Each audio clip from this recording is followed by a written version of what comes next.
Welcome to Business Talk with me, Michael Avery, on Business Tech. And we're talking telecoms today. And although the telecoms industry has seen roaring demand for digital services throughout the COVID-19 pandemic, I was looking at some research the other day commissioned by mobile technology specialist Upstream, finding that some telcos are finding obstacles in the path to digital transformation. I think all businesses are finding their way through this new normal, but there are significant opportunities to exploit too. We're doing everything on our phones nowadays. I'm certainly finding that. And I'm joined now by William Mzimba, who is a Vodacom Business CEO. He comes from Accenture, so has got a management consulting background, so understands these big picture trends very well, I'm sure. William, great to have you on the show. Thank you very much, Michael. I appreciate being on this show with you. Now, it's really nice to be able to talk to you about the business side of Vodacom and Vodacom Business and how you found managing your particular business. For starters, what have you found to be some of the challenges of running a fragmented business during a pandemic? Look, there's a couple of things. So we learned a lot during the COVID times, things that we had taken perhaps for granted for many, many years.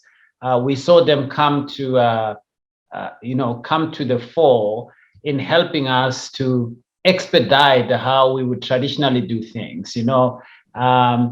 First of all, the sense of urgency around doing things because people wanted sustainability of their businesses, and therefore the pressure to operate and do things and execute things much more quicker came to the fore. And we found that we have this latent capability and ability as Vodacom from our origins, where we've been able to do lots of things under pressure. When we launched the first network those many years ago, we had to get as much coverage as possible. And when the CEO drove around and found that there was a dead spot and there was no signal, called someone and said, I want a base station there in 2-3 days, and so on and so forth. And over the years, because things were running smoothly, that kind of a thing just lulled in the organization, and COVID helped us to rekindle it.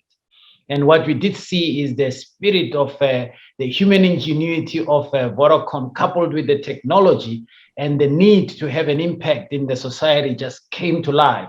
And we were surprised by just how resilient our people have been during those difficult times in solving with our customers. Mm-hmm. And that's the reason why we're seeing these results that we have seen in terms of our performance today, indicating that we just had this latent capacity and capability and human ingenuity that we hadn't necessarily tapped into. So it taught us a couple of things. One is, now, how do we proactively and deliberately continue to harness that spirit so that we can continue to do things much more faster and much more aligned with our customers. So, Michael, just before COVID, we had launched, of course, the purpose, around being a purpose-driven organization. And together with the purpose that we launched, we then launched the Vodacom Spirit, which basically talk about together we will co-create the future with our customers. And in that co-creation spoke to bringing innovation, spoke to bringing customers to the fore. And when COVID hit, because we had already started inculcating all of those aspects of our purpose and spirit, it really stood us in good stead. What is the old saying that culture eats strategy for breakfast? So you can have the best strategy in the world, but if you don't have that culture in place, and you reminded me of Eleanor Craig's book, and that part where, and he was driving around and he writes it in his book with a checkbook and saying, right, we need a base station there, and just rolling them out. Really entrepreneurial.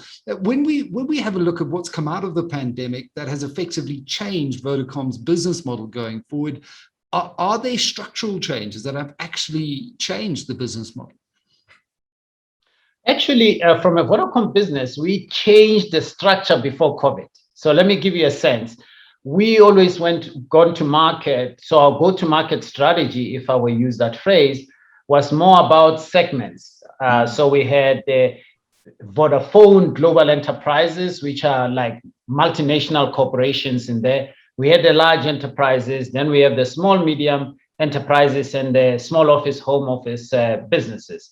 So we were facing the market on the basis of the size of the business. And when I got to Vodacom Business, I realized with my experience coming from Accenture that we have to be more customer centric, and we have to structure ourselves in a way that shows that we understand the customer's business. And so we pivoted to what I call industry verticals. So we changed our go-to-market model to reflect services industry, the entire manufacturing and production sector, including industrial and utilities, into the logistics businesses and retail businesses, and public enterprise. So we picked those 4 major blocks as a focus area with the sub-industries in there. And we started pivoting our engineers and our solution architects and our salespeople to understand those market dynamics and the nuances that when I rock up to go talk to a CIO at the bank, it's not the same conversation as you have with a CIO in a mining setup, because the challenges are different in terms of digitization. And when COVID hit, we had already set up our business in that way, and structurally also changed our portfolio of how we serve our customer and dissected our customers according to that. And we had the right level of client coverage in terms of our salespeople. And then at the back of that, we put the engineering into the different capability in terms of what I call lines of business. So for example, we've got the cloud security and hosting line of business. So there is our engineers who are curating product and services just for cloud and security. We had also line of business around IoT, a line of business around fixed and mobile. So how do we look at how creating that gigabit infrastructure that can allow people to have thicker pipes to be able to connect their businesses? So we were ready before COVID in terms of structural adjustments. And we reviewed that during COVID, and we found that the structure really serves us very well. And we decided to accelerate the deployment in certain areas where we hadn't completed it. And it's quite prescient that you had that in place just before it struck, because it certainly is something that's at the heart of all great businesses: customer centricity. It's what has driven Amazon to become, the global behemoth that it is today. It's something that Jeff Bezos often talks about, putting the customer right at the center. And if you're not specializing in industry verticals, to your point, you're never going to be able to understand the customer pain points. With that, in terms of pain points, did you find any challenges in this pandemic? What was the hardest thing for Vodacom to overcome? The hardest thing for us, firstly, was our salespeople having to connect with their customers virtually. That was very hard. So most people sell by walking the corridors of our clients' offices and having a cup of coffee with the CIO or the CEO or CFO, listening into the issues and the challenges that they are dealing with. And we found that stopped with the various levels of lockdown. And then we had to quickly teach our people how to interface virtually. Now, because we've got this purpose-driven way of looking at life, we changed our calling cards to be first about being concerned about the customer's well-being and the sustainability of their business. And the calling card for all our salespeople was about, how are you doing? How is your business doing in these tough times? Are there any things we can do better to help you with the sustainability and business continuity?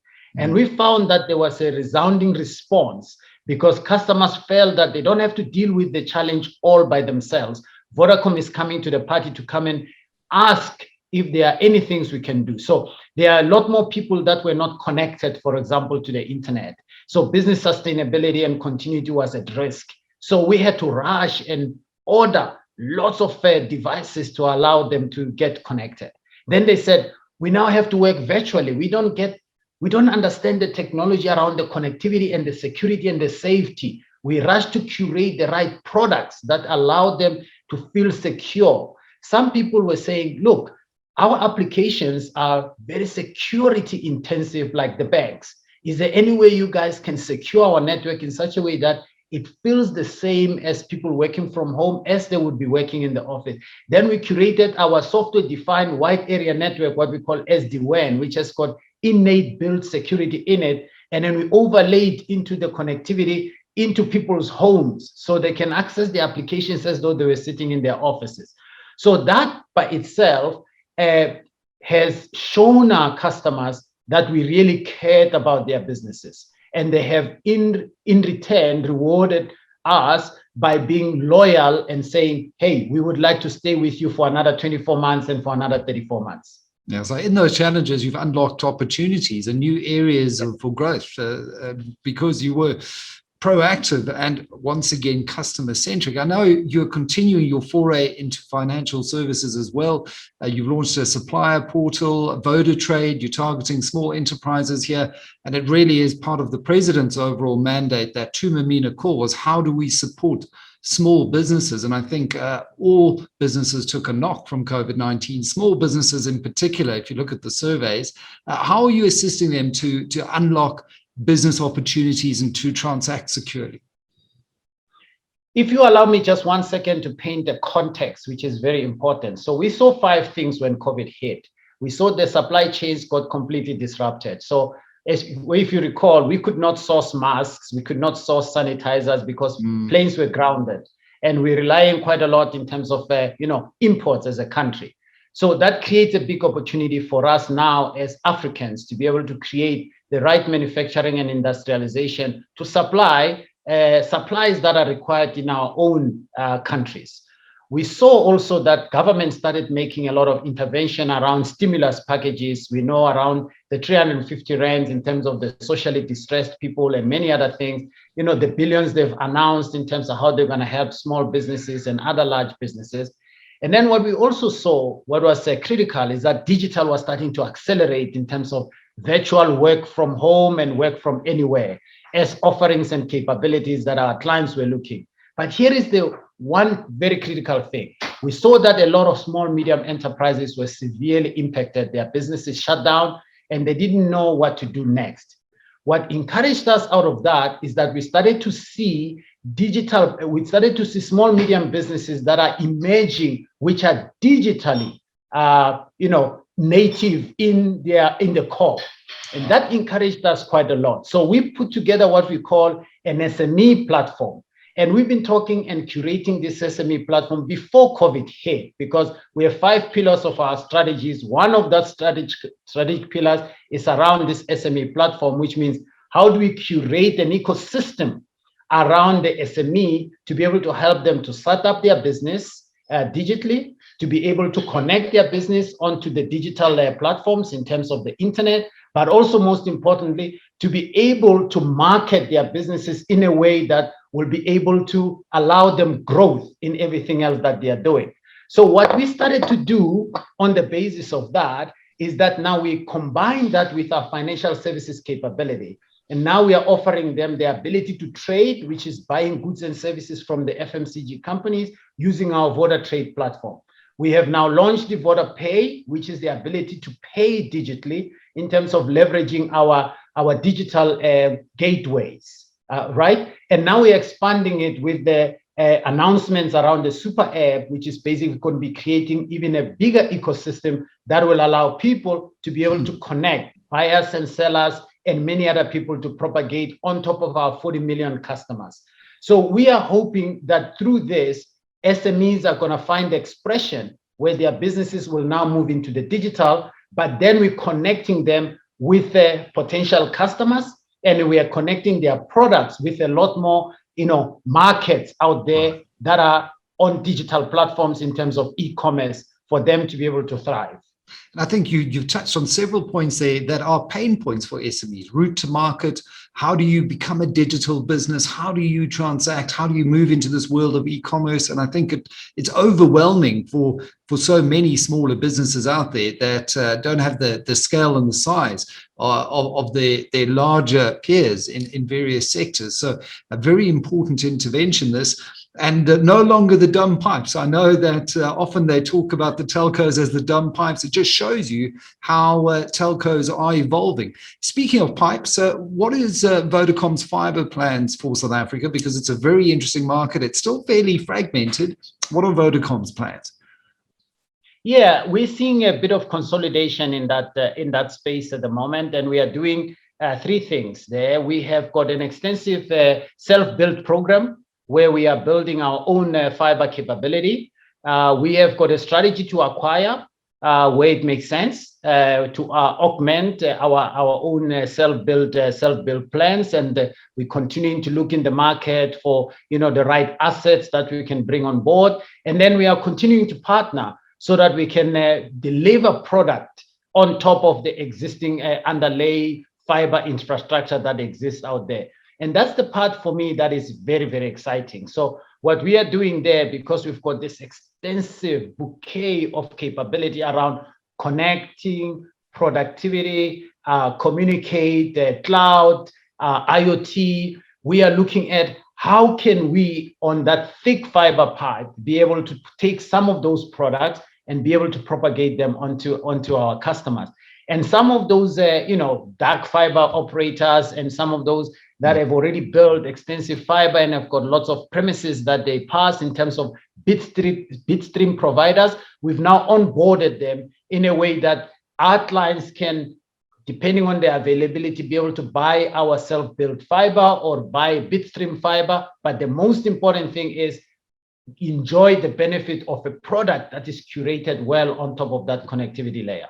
And that really is opening up the cloud on a whole new level. And from there, as a small business, you can leverage what used to really be the sole preserve of bigger businesses with deep pockets. Now, if you were to look at Vodacom today, how do you think it differs in the work environment as to what it was pre-COVID?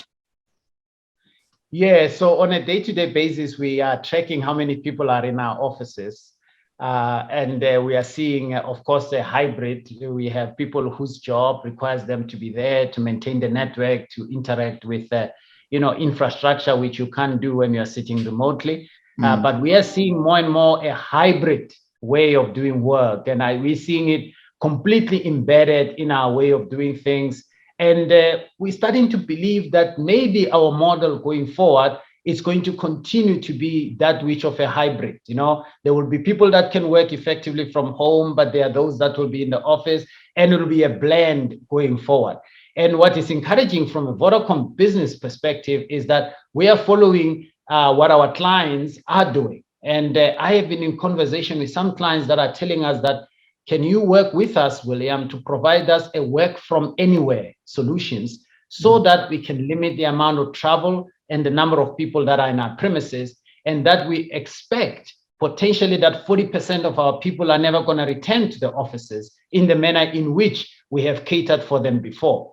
And to be honest, Michael, there's a lot of value and a lot of benefit in that. And because I have seen a lot more productivity with people sitting in the comforts of their home, I have seen, of course, the road rage in terms of traffic frustrations and other things, of course, not a lot of traffic on the road, and people aren't spending 2-3 hours just stuck trying to get to office. And the same way when they're getting back from work, all those hours have now converted into productive hours where people can sit in the comfort of their home anyway and do some work. But it's not for everyone, to be honest. There will still be quite a big chunk of our people who will have to return to the office because the nature of the work requires face time and interaction at that level. And if you look at the solutions and the product and services that we are curating, we are catering for both. In the education sector, we're working with the universities on a hybrid model on how to deliver education. In the higher education sector, we are doing exactly the same thing. Even in the basic education space, just to give an example, we're doing the same thing in the medical fraternity, where we're starting to work with them on how do we deploy this kind of technologies. In fact, in some of our markets in Europe, we are already trialing 5G in how you use that to deliver healthcare related type services. When we get full speed here in South Africa, some of those learnings will then be transported to be here to begin to support us in delivering healthcare remotely.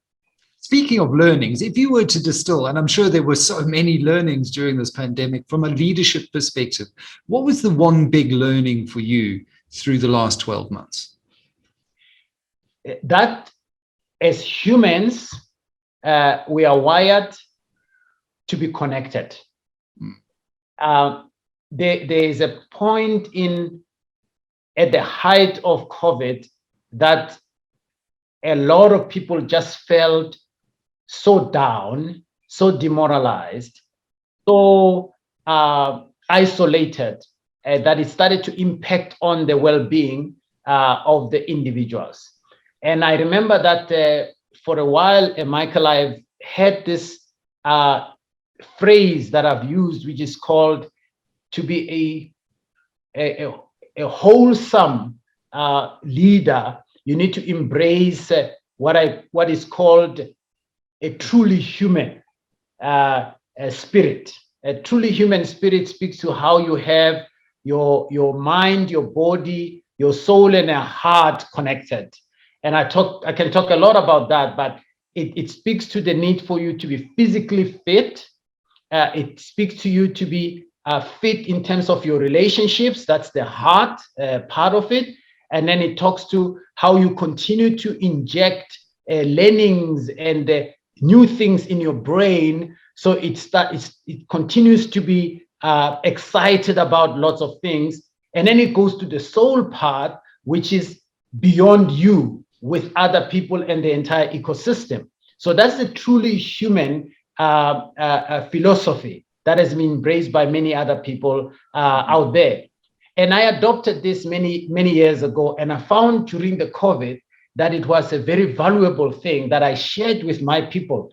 And I said to them, I encourage all of you to adopt the truly human spirit because being connected, mind, body, soul, and heart is the thing that's going to make you be able to survive these tough times. So when you're thinking about someone that you're missing and you haven't made the connection, pick up the phone and talk to them right at that moment. And I don't know how many phone calls I've made so far saying to people, there isn't anything I'm asking of you, it's just to hear how are you doing, because I haven't been able to speak or see you for this long. And people really truly just broke down appreciating the fact that they are making a human connection at that moment that begins to bring that spirit together. So I found it very useful, and I've shared it with my team, and some people have begun to adopt it, and they are giving me feedback that is working very well for them. I think it's that kind of empathic leadership that is going to separate great companies from companies that do struggle in a time like this, where you can connect on that human level, because I couldn't agree with you more. The isolation and the sense of isolation with working from home, not having that constant interaction has certainly been weighing on many people that I speak to on a daily basis. So, William, congratulations for driving this transformation through the business, through the pandemic. Couldn't have been easy, and great pleasure sharing your thoughts on the pandemic and also your thoughts on leadership and the future of Vodacom Business with my viewers here on Business Talk. Take care. Thank you, Michael.